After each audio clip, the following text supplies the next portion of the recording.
Assalamualaikum warahmatullahi wabarakatuh. Saya Gofar Ananda Suprapto. Di sini saya akan mempresentasikan hasil dari tugas kelompok kami yaitu At Word It. Di sini merupakan tugas keduanya. Yang pertama-tama itu melakukan pembuatan diagram BPPN bisnis saat ini. Dari awal itu melakukan penelitian pasar, menyiapkan daftar fitur-fitur, dan menentukan analisis gap. Dari hasil ketiga itu akan membuat proposal yang dimana akan diterima atau tidak. Jika tidak, akan melakukan penelitian pasar.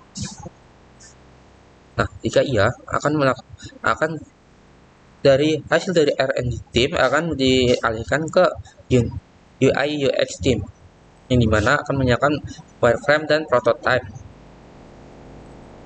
mendesain dan tampilkan antarmuka, dan hasil tersebut akan dialihkan ke software engineering team, yang dimana akan mengembangkan sistem berdasarkan spesifikasi dan desain yang telah disiapkan, menyusun kode program dan database, dan hasil tersebut akan dites oleh quality assurance team, yang dimana akan menguji sistem untuk memastikan kinerjanya. Nah, dari hasil tes itu akan diterima atau tidak. Jika tidak, akan melakukan backtracing, yang dimana jika bagian software akan dikembalikan ke software engineering team, jika di bagian UI UX akan dikembalikan ke UI UX team, dan jika tidak lagi akan dikembalikan ke R&D team. Jika iya, proses akan selesai.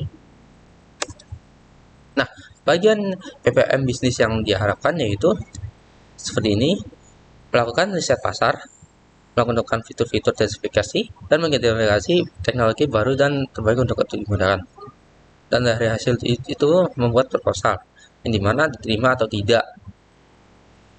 Yang kemudian akan merancangkan tampilan antarmuka pengguna yang menarik dan mudah digunakan, mendesain progresif untuk berbagai perangkat, menyiapkan prototipe yang interaktif dan dapat diuji. Nah, yang kemudian mengembangkan sistem dengan menggunakan teknologi terbaru dan terbaik, menyusun kode program dan database yang lebih efisien dan mudah di-maintain, menyiapkan dokumentasi yang jelas dan mudah dimengerti. Yang kemudian akan dites, ya, dengan menguji sistem secara menyeluruh dan untuk memastikan kinerjanya, melakukan debugging dan perbaikan jika ditemukan bug atau masalah, memastikan sistem kinerja berjalan dengan lancar dan sesuai dengan spesifikasi yang ditentukan. Nah, dari ketiga itu akan dicek apakah hasilnya itu diterima atau tidak. Nah, seperti yang sebelumnya itu akan melakukan backtracing jika tidak, seperti bagian software atau bagian UI atau bagian R&D team. Nah, jika selesai akan selesai.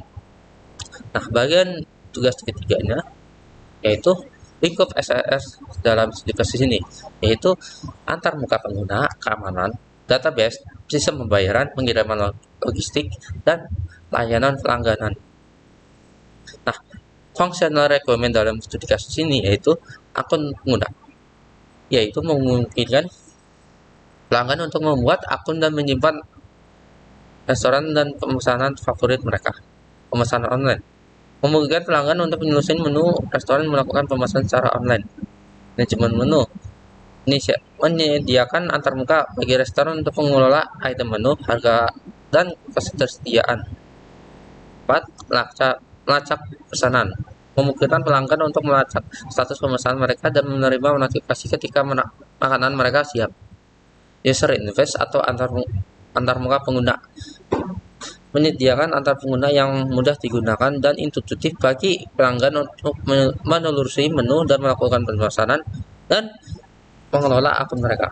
Analisis, menyediakan laporan dan analitik untuk restoran mengenai volume pemesanan dan perilaku pelanggan. Non-functional requirement dari studi kasus ini yaitu kinerja. Sistem harus beroperasi dengan cepat dan responsif untuk memastikan pengalaman pengguna yang lancar. 2. Keamanan. Sistem harus melindungi data pelanggan dan transaksi pembayaran dari ancaman keamanan skalabilitas seperti peretasan dan serangan virus. Skalabilitas. Sistem harus dapat menangani volume pesanan yang besar dan berkembang sesuai kebutuhan.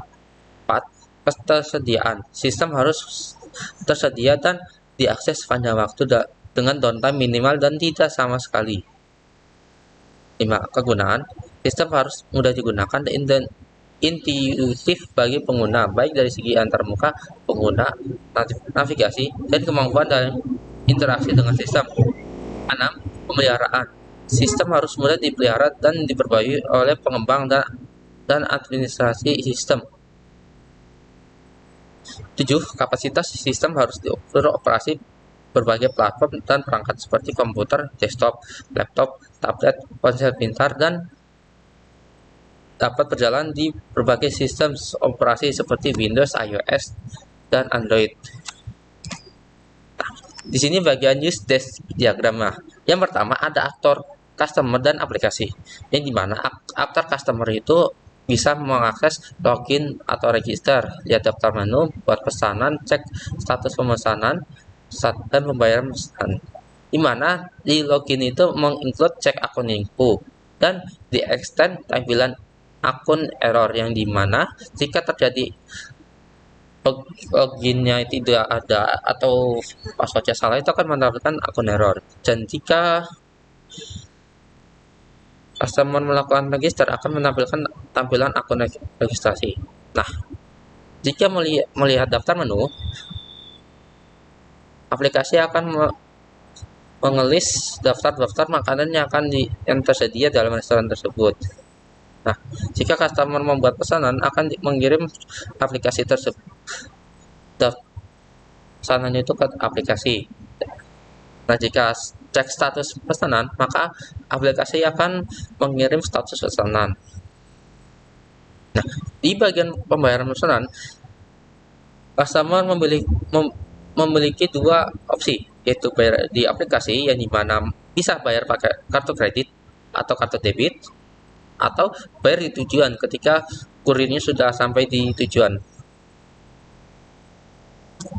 Oke, terima kasih atas perhatian Anda. Saya akhiri. Wassalamualaikum warahmatullahi wabarakatuh.